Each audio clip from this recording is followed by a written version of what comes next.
గొప్ప నటులు దుల్కర్ సల్మాన్ అండ్ విజయ్ దేవరకొండ వాళ్ళిద్దరిని ఒకేసారి చూడటం నాకు చాలా ఆనందంగా ఉంది. మిగతా వేదిక మీద ఉన్న మిగతా అందరికీ కూడా నా అభినందనలు.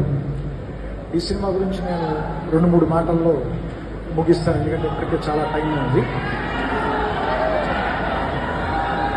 ఏ సినిమా అయినా మనం చూసేటప్పుడు మనకి అందులో ఉన్న ప్రొటాగనిస్ట్ నెగ్గుతూ ఉండాలని కోరుకుంటాం. ఈ సినిమా నాకు చూసినప్పుడు నాకు బాగా అనిపించింది ఏంటంటే, భాస్కర్ లక్కీ అవ్వాలి అనే సినిమా మొత్తం మనం కోరుకుంటూనే ఉంటాం. ఫైనల్గా తన లక్కీగానే బయటకు వస్తుంది. సో అందుకని నాకు తెలిసి లక్కీ భాస్కర్ అనే టైటిల్ మాత్రం very apt and very justified.